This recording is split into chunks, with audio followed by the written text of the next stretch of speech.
نکاح پڑھانا ہے اس لیے حضرت جا رہے ہیں، پھر انشاءاللہ کبھی آئیں گے تو پھر کبھی کچھ نہ کچھ سنائیں گے۔ ایک شعر سنیے کہ چھین لیتے ہو خواب آنکھوں سے کوئی تعبیر خواب کیا دو گے، چھین لیتے ہو خواب آنکھوں سے کوئی تعبیر خواب کیا دو گے،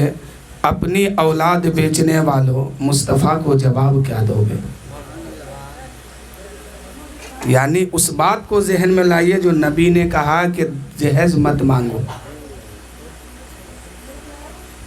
اور خود میرے نبی نے اپنی بیٹی کو نہیں دیا،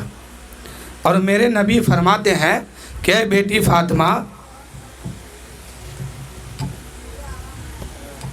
اے بیٹی فاطمہ تم غمگین مت ہونا، اگر میں چاہتا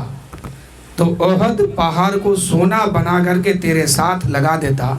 اور تو جہاں جاتی جہاں جہاں تیرا قدم جاتا یہ پہاڑ پیچھے پیچھے وہاں تک پہنچتا۔ اس لیے آج سارے سائنسداں نے اپنی اپنی مشین کو احد پہاڑ میں سیٹ کیا ہے، اور پوری دنیا کو جو سونا مل رہا ہے اسی پہاڑ کا خیرات ہے۔ یعنی یوں کہ یہ میرے نبی کی بولی کا صدقہ ہے۔ وہ سائنسوں نے دیکھا کہ جب نبی نے کہا ہے کہ سونا اس پہاڑ کو بنا دیا جائے تو یقیناً سونا اسی پہاڑ میں ہے، تو سارے مشینیں آج وہاں سیٹ ہے اور سونا نکل نکل کے پوری دنیا میں تقسیم ہو رہی ہے۔ شاعر کہتے ہیں چھین لیتے ہو خواب آنکھوں سے کوئی تعبیر خواب کیا دو گے، اپنی اولاد بیچنے والوں مصطفیٰ کو جواب کیا دو گے۔ خدا کے سامنے سب کو پیش ہونا ہوگا، کوئی یہ مت سمجھے کہ ہمیں نہیں، جبکہ میرے نبی فرماتے ہیں کہ خدا اپنے بندوں کو جب اپنی بارگاہ میں کھڑا کرے گا عدالت پر، تو میرے نبی فرماتے ہیں کہ بندے کو سانس لینے کا بھی موقع نہیں ملے گا۔ بندہ یوں سوچتا ہے، یعنی رب فرماتا ہے قرآن پاک میں کہ بندہ یہ سوچتا ہے کہ اتنے آسانی میں ہم بچ جائیں گے، نہیں نہیں، ایک ایک قطرے کا حساب دینا ہوگا۔ میرے نبی فرماتے ہیں کہ بندہ اس خیال میں نہ جیے کہ ہمیں کچھ نہیں کرنا، بلکہ وہاں سانس لینے کا بھی موقع نہیں ملے گا، اور رب کی پکڑ میں جب بندہ آئے گا نا، ایک قدم آگے پیچھے ہلنے کا بھی موقع نہیں ملے گا، سیدھے کھڑا ہونا ہوگا۔ تو ایک شعر سنیے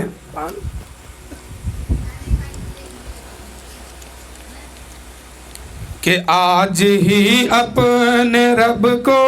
منا لو، زندگی کا کوئی بھروسہ نہیں ہے، آج ہی اپنے رب کو منا لو، آج ہی اپنے رب کو منا لو، زندگی کا بھروسہ نہیں ہے، نار دوزخ سے خود کو بچا لو، نار دوزخ سے خود کو بچا لو، زندگی کا بھروسہ نہیں ہے۔ مرنے کے بعد کوئی کسی کا نہیں ہے۔ جو ماں اتنی محبت سے اپنے بچوں کو پالتی ہے، جب یہ بچہ مر جائے گا قبر کے حوالے کر دیں گے، پھر وہ ماں بھی اس کا کام نہیں آئے گی۔ میرے نبی صلی اللہ علیہ وسلم تشریف لے کے جا رہے ہیں بیچ صحابہ کرام کے بیچ میں، صحابہ کرام بھی ساتھ میں ہے، راستے میں ایک بکری کا بچہ ملا، مرا ہوا ملا۔ میرے نبی فرماتے گئے صحابہ وہ دیکھتے ہو وہ بکری کا بچہ ہے؟ صحابی نے کہا یا رسول اللہ وہ تو دم توڑ چکا ہے، جان جا چکی ہے ان کی۔ نبی فرماتے ہیں اے صحابی یہ بتاؤ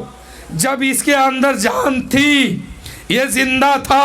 تو آج سے پہلے، اس وقت سے پہلے اس کا مالک اس کا انتظار کر رہا تھا، اس کے لیے دروازہ کھول کے رکھا تھا، کھانے کا انتظام اس کے لیے کیا تھا، پینے کا انتظام اس کے لیے کیا تھا، رہنے کا ٹھکانہ اس کے لیے بنا تھا، لیکن آج یہ مر گیا ہے، اس کو پھینک دیا گیا ہے، آج اس کا انتظار کوئی نہیں کر رہا ہے، اس کے لیے کوئی دروازہ نہیں کھلا ہے، اس کا مالک بھی انتظار نہیں کر رہے ہیں۔ کچھ ہی دیر کے بعد یہ پھولے گا، پھٹے گا، کیڑے مکوڑے کا غذا حصہ بن جائے گا۔ اے میرے صحابیوں سنو، ٹھیک ایسے ہی دنیا ہے، جو اس دنیا کی لالچ میں پڑ جاتا ہے وہ قبر میں کیڑے مکوڑے کا خوراک بن جاتا ہے، اور جو اس دنیا کو ٹھوکر مار دیتا ہے وہ قبر میں بھی زندہ ہے اور سلامتی کے ساتھ ہے، اور میدان محشر میں شفاعت پا کر کے جنت کا حقدار ہے۔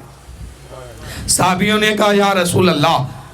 اب ہم دنیا کو لات مارتے ہیں، ٹھوکر مارتے ہیں، اور وہیں پر صحابیوں نے اعلان کر دیا، اے قیصر و کسریٰ والو، دنیا تمہیں مبارک ہو، ہم دنیا کے پیچھے نہیں جائیں گے، آج سے ہم احمد مختار کے پیچھے جائیں گے، نبی کے پیچھے جائیں گے۔ تبھی تو بدر کے میدان میں کوئی تلوار صحابی کے پاس نہیں تھی، 313 صحابہ کرام تھے، 3 دن کا بھوکا تھا، 3 دن کے پیاسے تھے، لڑنے کے لیے تلوار نہیں، چلنے کے لیے سواری نہیں، کھانے کے لیے دانا نہیں، بھوک سے نڈال ہو کر کے صحابہ کرام بدر کے میدان میں زمین پر بے ہوش ہو کر کے گر رہے ہیں، کوئی پڑ رہے ہیں، اتنے میں ایک ہلکی سی ہوا چلتی ہے، کیا دیکھتے ہیں رسول پاک کا کرتے پاک اوپر کے طرف اٹھ جاتا ہے۔ کیا صحابیوں نے دیکھا ہے کہ ہم تو 3 دن کے بھوکے ہیں، میرا نبی تو نہ جانے کتنے دن کے بھوکے اور پیاسے ہیں، ان کے پیٹ میں تو 3 پتھر بندھا ہوا ہے۔ صحابیوں نے جب اس منظر کو دیکھا، ایمانی حرارت جگمگانے لگا، اور صحابی اٹھ کے کھڑے ہو گئے، اپنے پیٹ پہ پتھر باندھ لیے، اور کہے کیا کہے، یہ آن اور شان محمد کے نام پر قربان میری جان، محمد کے نام پر۔ اے میرے دوستو، اس وقت صحابیوں کے سامنے 1000 کی تعداد ہے کفار و مشرکین کا، کفار و مشرکین 1000 کی تعداد لے کر کے بدر کے میدان میں اترا ہے، لڑنے کے لیے تلوار بھی ہے، چلنے کے لیے سواری بھی ہے، کھانے کا انتظام بھی ہے، اور صحابی بھوکے ہیں، صحابی کے پاس تلوار بھی نہیں، صحابی کے پاس سواری بھی نہیں۔ نبی نے فرمایا، اے صحابیوں، خود